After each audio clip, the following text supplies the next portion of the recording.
When we read the Bible, we think it's an old book,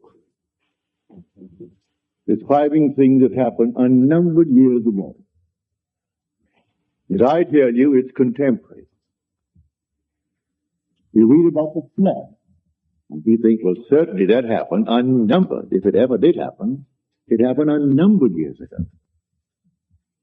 Well, this morning, as is my custom, I turned on the channel KFAC, that is a radio station. It plays through the day and night, 24 hours a day. Only lovely classical music. So you can read to that music. Only a few interruptions. On the hour, you get a 5-minute bulletin and weather report. But between 9 and 10, it's always a lovely piano recital, as it were. The great masterpieces played by great artists. And so I can sit down with my Bible and read as I listen to the music. And the one interruption that came today was an ad from the Herald Examiner. And they were advertising this paper as the one paper in our city that gives the facts, only facts, not embellished. No frills, just plain facts, all facts. That's why we should buy that paper, because it's simply filled with facts. Well, facts have overflowed the world like the flood. Man actually is drowned with facts, victimized by facts. It is in the imagination that everything lives, and not in its actuality, not in the fact. Unless imagination penetrates the fact, the deluge remains a deluge. We are now in the deluge. This is the flood. A man is in jail, that's a fact. And he knows he's there for X number of years, that's a fact. And he simply waits and hopes that in some strange way that he will get some early release from this confinement. He never uses his imagination, save in some violent way to get out, but to penetrate the fact. When in March of 1943, by using my imagination to penetrate the fact that I too was in prison in the army, but I didn't want any part of it. And so I simply penetrated the fact and saw myself in New York City in my own apartment with my family. And in 9 days, I was out honorably discharged in my apartment in New York City. So I wrote a friend of mine who was in the army. He was my age. He was a Freudian, a professional psychoanalyst. But Freud was his background. That was his schooling. And when I wrote him in detail exactly what I had done, I didn't mince matters. I told him exactly what I did. How as I simply physically slept on my little bed in the barracks. I imagined I was simply elsewhere, and the elsewhere was a definite spot in space, in New York City, in my apartment. And what I did, I could feel the bed, I could feel the things of my house. I went about feeling all the familiar objects in my apartment, and I gave them all the tones of reality and all sensory vividness to the best of my ability. And I touched everything, and it felt real. And I went back to sleep, and then I told them exactly what happened to me that morning. And then 9 days later, I was honorably discharged by the same man that had disallowed my application. He didn't answer my letter. Because in New York City, he used to come to my meetings as a friend. Because he was so convinced that the Freudian concept was true. But he said, I come to your meetings for this reason, Neville. We knew each other well. He'd come home for dinner, I'd go to his place for dinner. But he said, I come to your meetings because you turn my daily bread into the substance of fairy. I sort of liked that, he said. But when I listen to you, I hold the chair And I put my feet right firmly on the ground to feel the reality and the profundity of things. You aren't going to take me away with you. You're going to leave me right here where things are solidly real, so I feel the place under my foot, and I feel the things next to my hand, and I hold on tightly as you weave your story concerning moving off in one's imagination. So he would not penetrate the fact. So when did he get out? When the other millions got out. So he remained with his facts for the next 3 years. I got out in March of 43.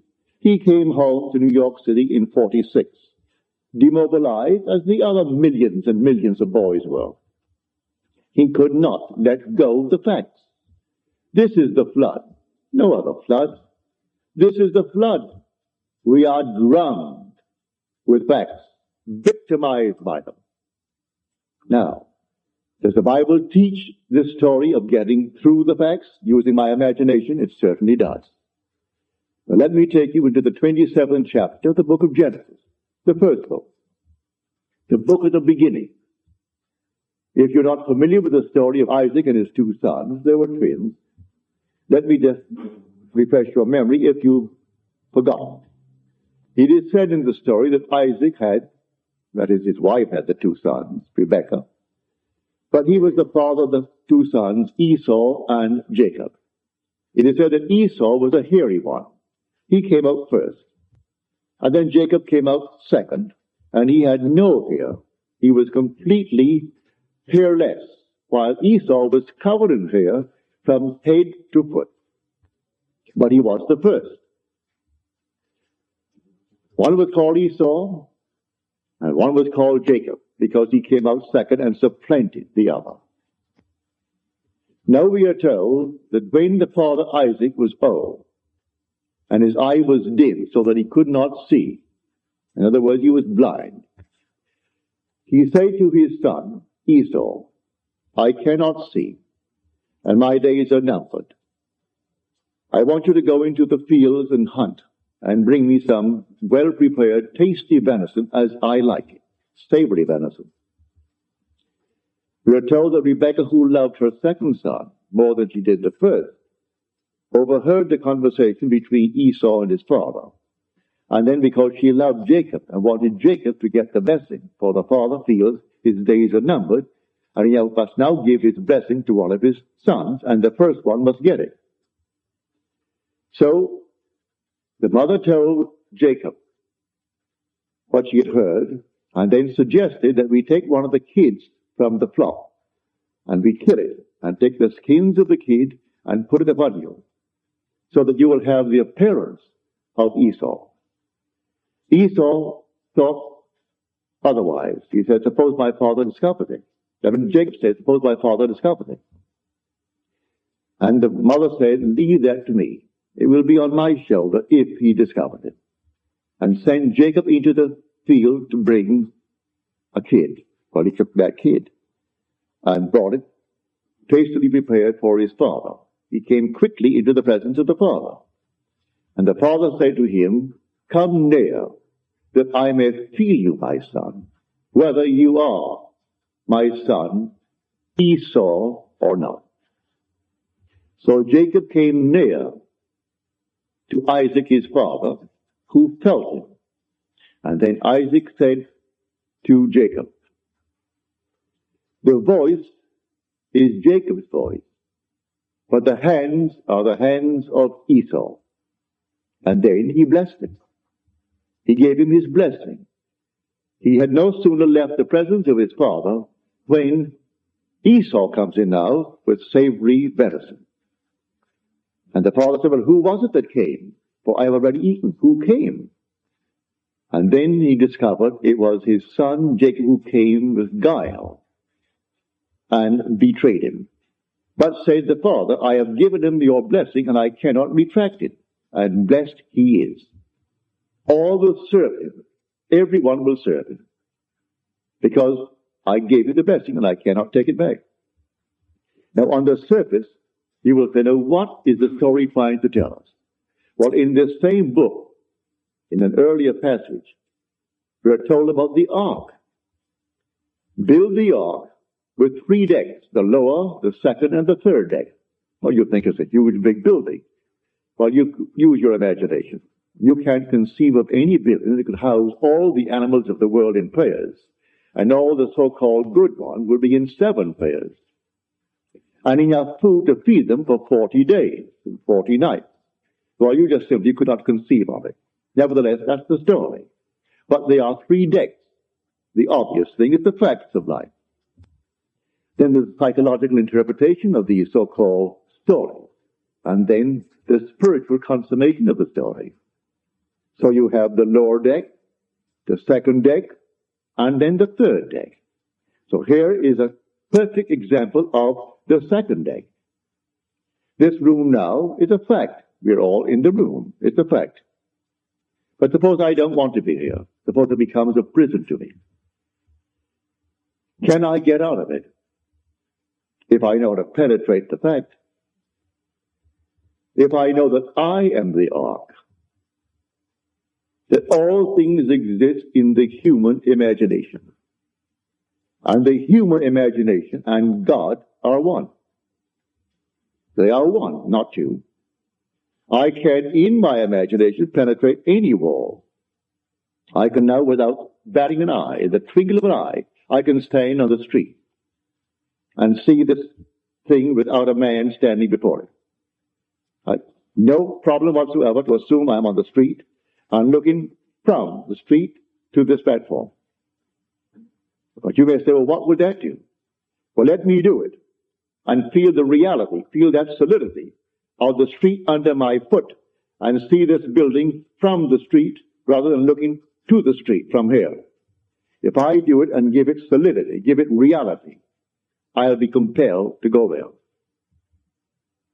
This is what Scripture teaches. That is my blessing. I can penetrate a fact. And penetrating a fact, I can stand wherever I want to stand in this world. Then the promise is made, wherever the sole of your foot shall stand, that I have given to you. I'm not going to make you a promise and not fulfill it. I've given to you if you can stand upon it. So I actually stood upon my apartment. I actually stood upon that floor. I felt the bed. I felt everything and gave it reality. My friend wouldn't allow himself to sleep in one place and assume that he was sleeping elsewhere, because that is a divided state of mind. He didn't want to become a split personality, and so he wanted to be completely coordinating. Well, he was coordinated, all right, for the next 3 years, all in one little spot in his barracks. And for 3 years, he couldn't get out. Because, first of all, he wouldn't try it. Because I turned his daily bread into the substance of fairy. And so he did not answer my letter. I reminded him a few times, since, why didn't you answer the letter? Well, first of all, it didn't make sense. And I don't believe, said he, that really what you did was the sole cause of your discharge. You always question it. Then I repeated another time and tell him again what happened this time. Well, that would have happened anyway. You do it the third time. You do it the fourth time. Do you know if you did it 1,000 times, he would still say, do it once more.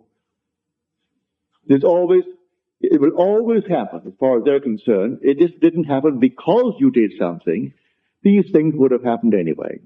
So why do you analyze people then? Then let things happen. We are not the creatures of circumstances, said a man who bears your name, for his first name is Israel. And Disraeli's name is simply of Israel, Benjamin Disraeli. And he said, man is not the creature of circumstances. Circumstances are the creatures of men. He knew how to create things, all in his imagination. So he said, you bear the name of Israel, but you don't apply the story of Israel. If you only apply it, so these things are taught us in Scripture. Scripture is not secular history. This is contemporary. It didn't happen thousands of years ago. The flood is on. And this is the flood. The whole vast world is inundated with facts, like this prominent paper. It's the evening paper, the Examiner. And they're proud of the fact they only print facts. They don't embellish it. No frills, only the facts. Therefore, buy the facts. Well, I'm going to buy the facts. And they go all over the world to find frightening facts. I'm not denying that he didn't kill her. I'm not denying that he did not receive a sentence of X number of years. But when people ask anything of me, I'm not concerned about why it happened. What do you want? And I will simply apply my imagination lovingly on behalf of that request. I don't care what brought you to that state. I am here to simply get you out of the state. What do you want? All through the Bible, what do you want? He didn't condemn anyone. The woman taken in adultery, he didn't condemn. But what do you want? Go and sin no more. He didn't call the act of adultery a sin. If she called it, or they called it a sin, all right, call it a sin. Therefore, don't repeat it if you call it a sin. But sin is simply knowing what to do and not doing it. That's sinning. So if I discover what to do to penetrate a fact, to go beyond the fact, and create a condition for myself and dwell in it, and think from it, instead of thinking of it. For the great fallacy of the world is perpetual construction, deferred occupancy. Create and create in my mind's eye all kinds of lovely things I would like to realize, but I never occupy them. I do not penetrate the state and go right into it and give it cubic reality. But I know, and you know, and it's not difficult to understand why. The sense of touch is something we believe in more profoundly than we do in, say, the sense of sight, or the sense of hearing, or the sense of smell. I stumbled upon this one day in a dream. In my dream, I came upon this huge big pillow, a pile driven into the ocean. And the ridge that it formerly supported was gone now. Only the piles remained. And I knew I was dreaming. And I figured to myself, if I held that pile and I could touch it, and if it seemed to me solidly real, what I'm going to do, I'm going to hold on to that pile. In the dream, I know it's a dream, but I'm going to hold that pile as solidly as I can and compel myself to awake holding the pile. Well, I did. I held the pile with all of my might. And I said, now, Neville, you know you're sleeping. You know that you're dreaming now. Awake. And I awoke in the water.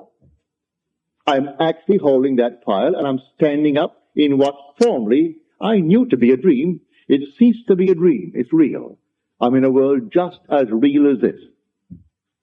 And here I am holding this enormous pile, and it's in the East Indies, not the West Indies where I was born. It was in the East Indies, a very primitive area. And then some animal came down to the beach, strange-looking creature. And at that moment, I was panicky. And that moment of a shaking emotion, and I woke on my bed in New York City. But I discovered that secret of feeling. So he said, come close, come near, that I may feel you, my son. He heard the voice. He said, your voice is the voice of Jacob. Come near, let me see really if you are Esau. And he did it by feeling.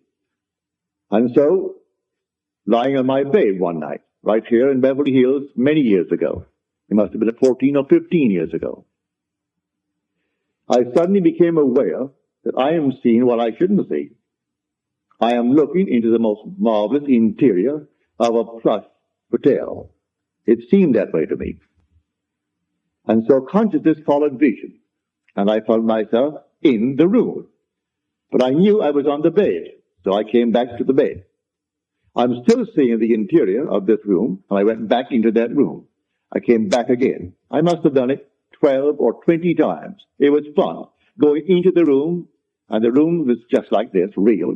Then I came back to the bed. Now, I said, I am now going to explore.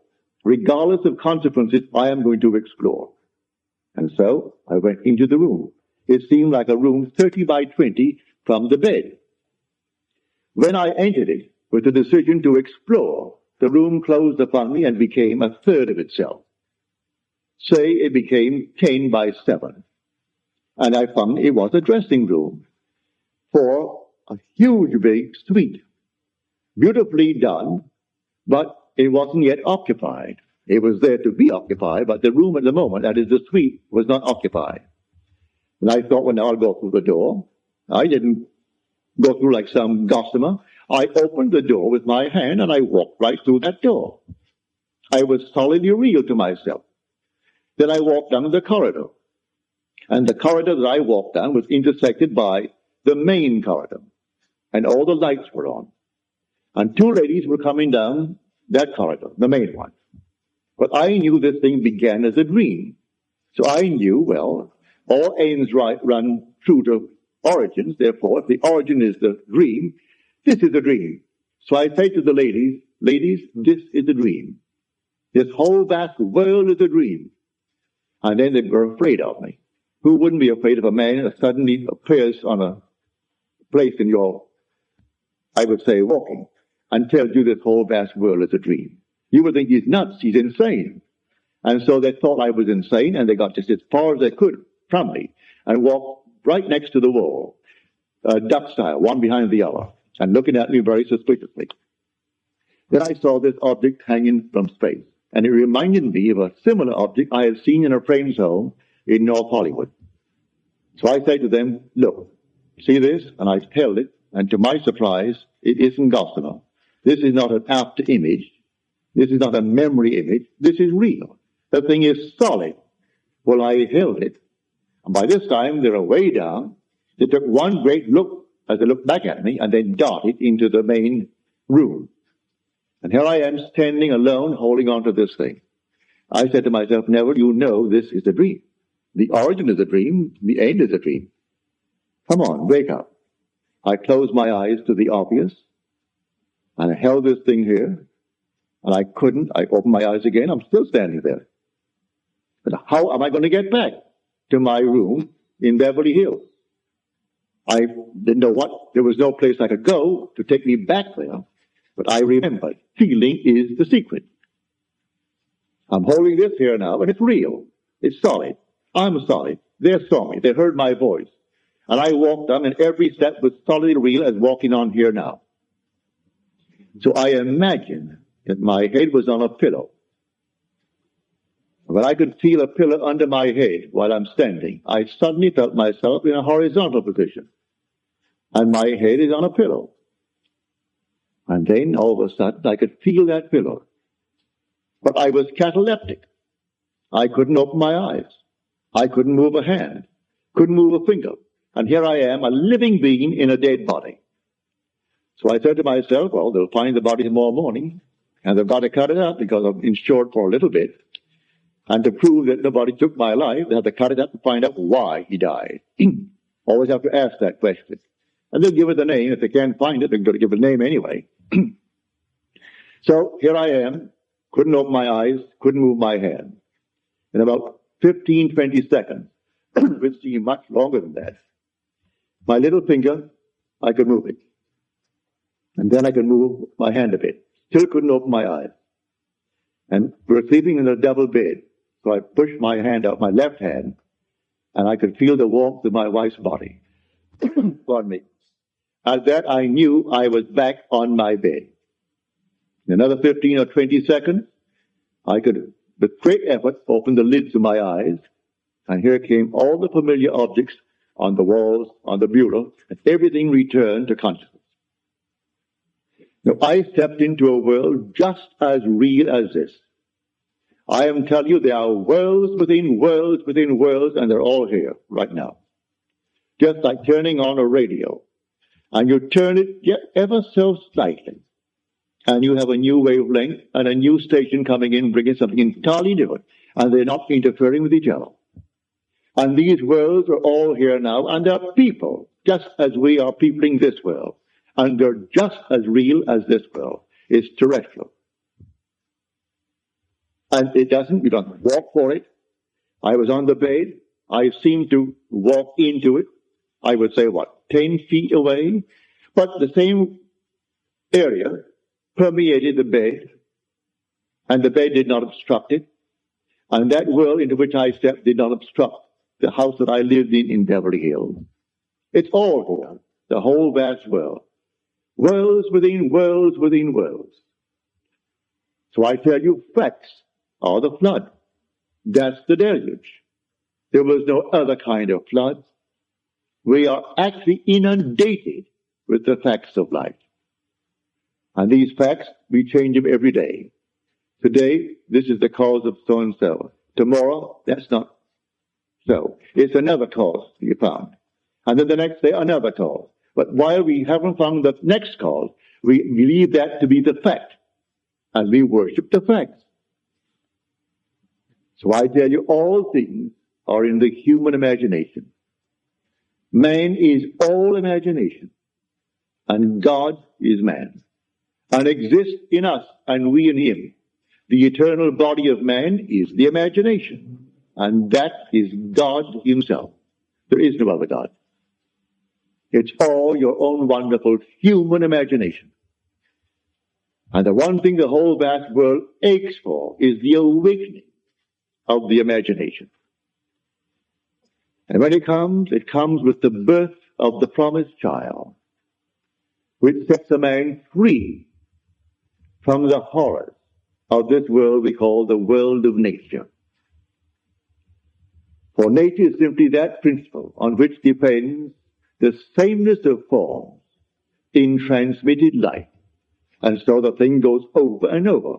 Haven't you observed a year that at a certain time of the year, money is tight?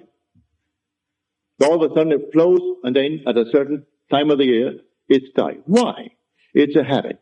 It's a transmitted state. You fix that fact in your mind's eye, and if you got $50,000 today, and say it's the month of December when it's always tight, you're going to loan the money out or give it away before December comes by. So when it comes by, you're going to be tight again. It's a peculiar, I would say, slavery, this thing called nature, in the sameness of forms in transmitted life. Now, you can penetrate the fact and break it. And that's what we're here to teach. I come not to abolish the law and the prophets. I come not to abolish them, but to fulfill them. And tell you the real law. It's not washing your hands before meals, although that's a very nice, clean thing to do. It's not giving certain diets, doing this, that, and the other. He explains that the entire law is psychological. He takes one of the commandments, which is a graphic one, to show you how everything must be interpreted psychologically. He said, you have heard it said of old, you shall not commit adultery. But I say unto you, any man who looks lustfully upon a woman has already committed the act in his heart with her. But what man hasn't? What man has not violated that? So he tells you the whole thing is a psychological thing. You can't restrain the impulse because you may restrain it based upon 1,000 different reasons. Maybe you are afraid of the consequences. Maybe you are afraid that someone will find out. Maybe you're afraid of this, that, and the other. But the impulse was there, and he tells you the impulse was the act. Well, if the impulse was the act, then creative acts are imaginal. For it was an imaginal act. So I have to observe my imaginal acts. For the imaginal act is a fact. It's going to actually become a fact and then confront me. Here was a lady in San Francisco. He said, my brother, and she said to me, I think he's innocent, but I do not know the facts of the case. But he was given 6 months at hard labor. He was in the army. And I don't think my brother should get 6 months hard labor in the army. I said, you want him out? He said, certainly I do. I shall tell you what, that you may try it, so you can give all praise to yourself and not to me. You do it. Well, what must I do? Well, if he was out, would he come home? Oh, yes, he'd come straight to my place. All right. And if he came to your place, what would you do? Well, she said, I would throw my arms around him and kiss him. Feel him. I said, all right, do that. When you go home tonight, sit where you would normally sit, and just imagine that your brother is there, and that you have thrown your arms around him, and you're holding him and hugging him, and kissing him. The next Sunday morning, in my meeting in San Francisco, that woman could rise and tell this story. She said, I went home, and I imagine I heard the doorbell ring, and the doorbell is downstairs. I have to run down one flight of stairs to answer that door. So I heard it ring, and I ran downstairs, and I flung the doors open, and here stood my brother. I went back upstairs. There was no brother, but I did it so vividly, it was almost like a disappointment that I didn't actually see him standing there. But it seemed so real to me. Well, a few days later, she's sitting upstairs, and the doorbell rings. She said, I almost broke my neck to get downstairs, because I knew what was going to happen. And here she threw the door open. Here is her brother. And she stood up in the audience and told that story to the 1,000 who were present that Sunday morning. And they all saw. No one, I presume, would go and verify it. I trusted her implicitly. If she lied to me, well, then it's entirely up to her. But I'm convinced the whole thing was true. I don't check you. I believe you when you tell me that it happened. But the thing is to practice. We are the operant power. And the flood is on. Let no one tell you the flood is over. And the flood is deeper and deeper because we're more and more inclined for facts. We want the facts of life. You want the facts? Well, you make the prison walls all the thicker. But learn how to penetrate the facts. And as you penetrate the fact, you must go to a certain objective beyond the fact. What do you want now? Well, then you go into the state of the wish fulfilled. What state? The state you decide. You determine what you want in this world, and you go right into that state. And then ignore the facts. Suppose the facts now still denies what you did. It doesn't matter. Let the facts remain. They'll dissolve. They'll all dissolve because you're going to remain faithful and you'll occupy the state.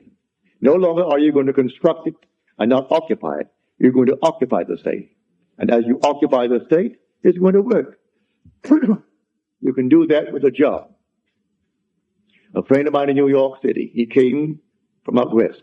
He was an engineer. And he said, Neville, I want more money and I want more responsibility.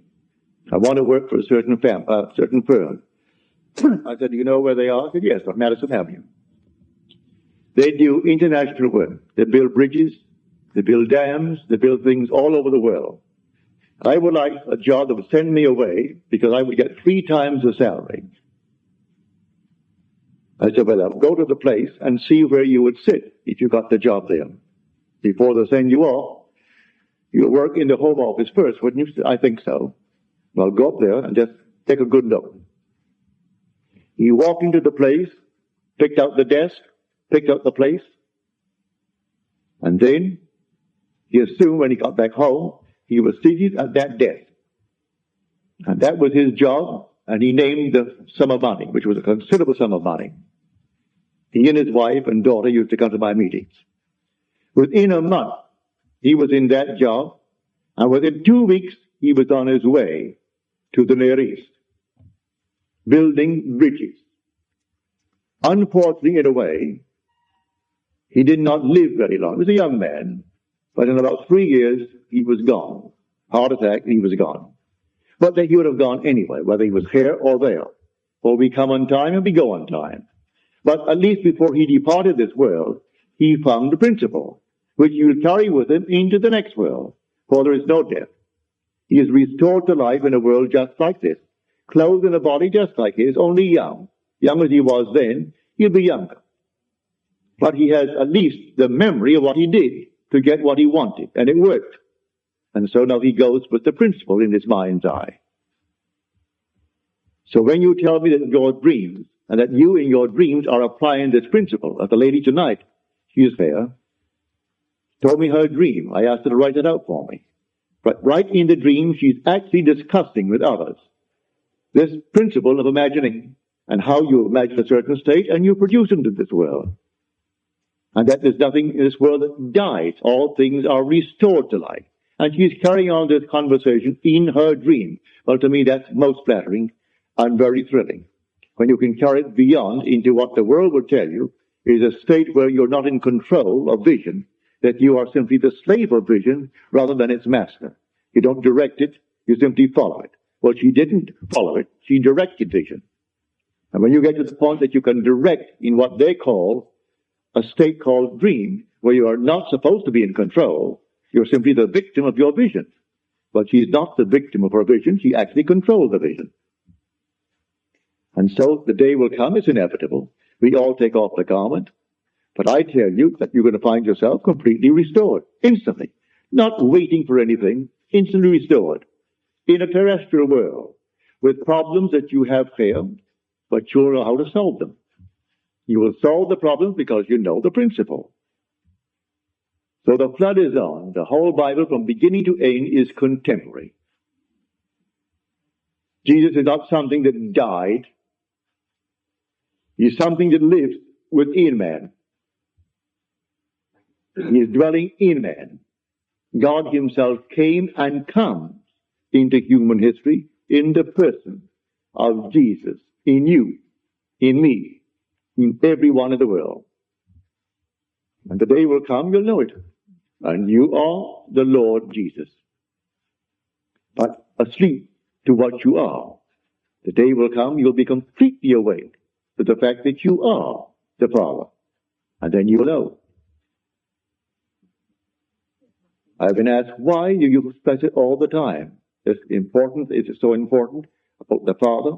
It's the most important part of Scripture. The most important part of Scripture. Well, I can have all the power in the world and yet not know I'm God. I can have a sense of awareness where there is not a thing in the world but myself and yet not feel that I am God. But when the Father comes, and I know that I am the Father of that one and only Son of His, that I know I'm God. There's no other way to know it. If I have power that I could destroy the universe, I still wouldn't know I'm God. And if I was completely aware, as I was in 1926, when I reading a book, it fell upon my chest. It must have been not more than 10 o'clock. I woke next morning, it's 9. And I had not turned from left to right in the entire interval, because the book was still on my chest and the light was still on my bed. And usually in the course of a night, a man turns often from side to side. How often I do not know, but we all do. No one goes to bed on his back and remains there for 9 unbroken, or in this case, almost 11 unbroken hours. So I went right down into a deep, deep sleep in a trance. And in that state, I became infinite light. There was nothing but light. And I was it. There was no circumference. I was the center of it all. No light outside of this light that I am. No sun, no moon, no stars, but nothing outside of the being that I am. I was infinite pulsing light. But still, I did not bring back the feeling of being God. Yet, evaded me. But when you see His Son, and that Son calls you Father, and you know, well then there is no doubt in your mind as to who you are. So I say it's the most important part of Scripture. And yet it's the one thing that people will question me on. Why do you emphasize it? Why do you repeat it over and over? Because the one thing in the world that you will one day experience, which will convince you that you are God. Nothing in the world will convince you outside of that. But meanwhile, we can penetrate the facts. The man imprisoned need not be behind bars. We are imprisoned by the things that we do. All right, we can break them. Break anything in this world. A man can be imprisoned by gluttony. He can break it if he knows what he wants. Maybe he doesn't really want to give it up.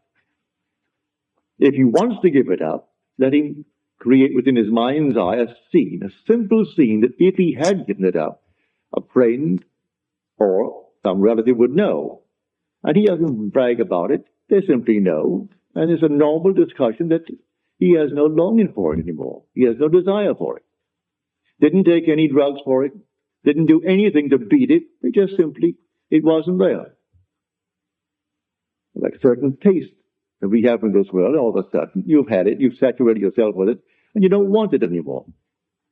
All things are acquired.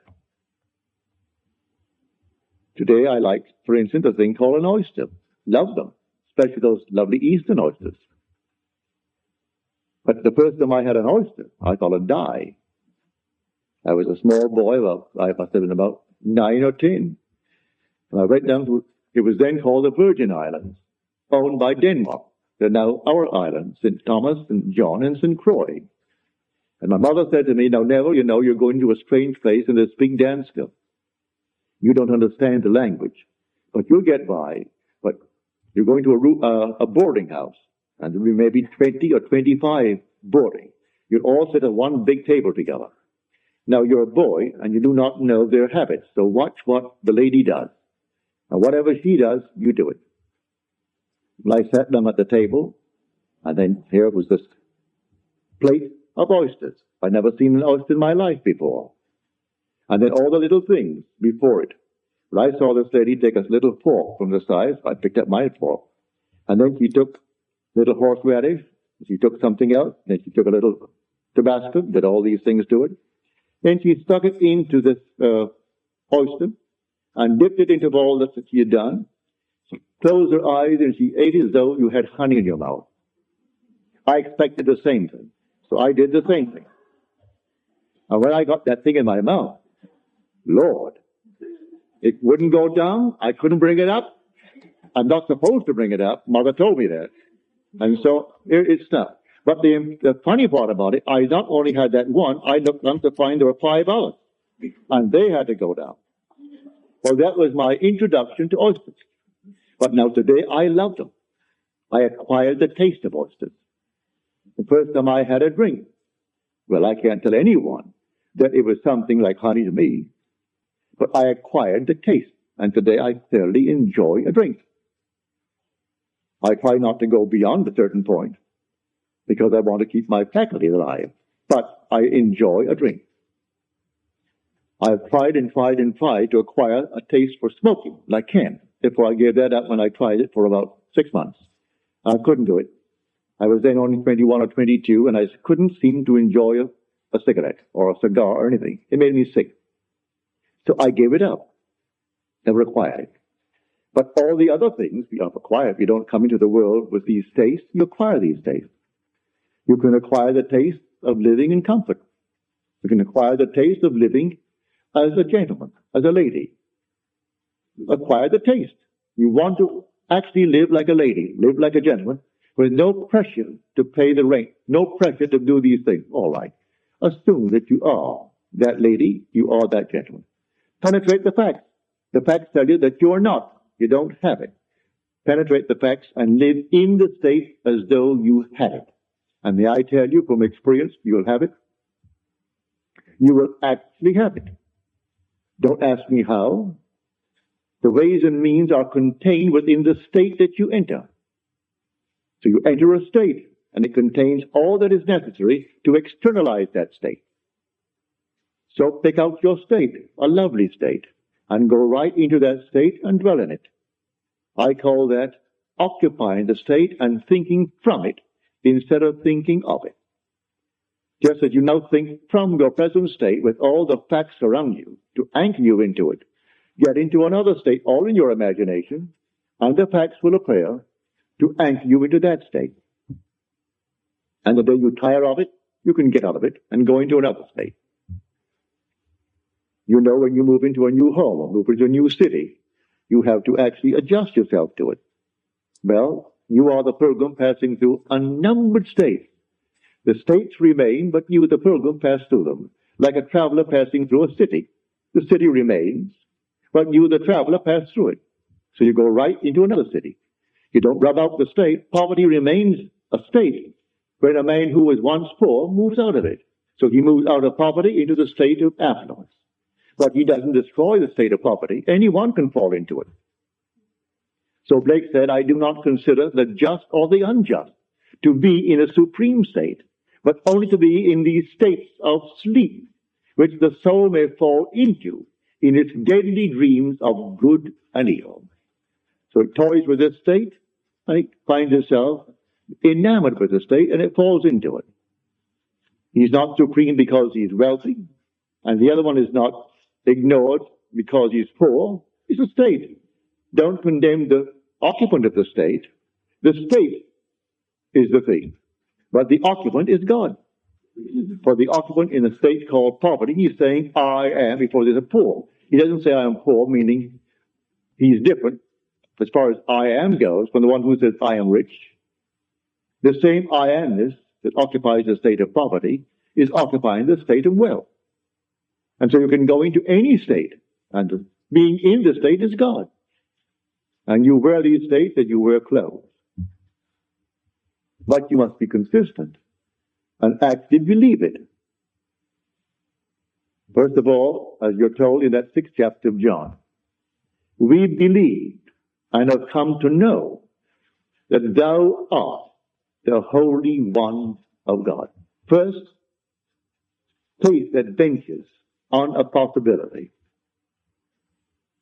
And then something more sure than faith, something steadier than faith, personal experience.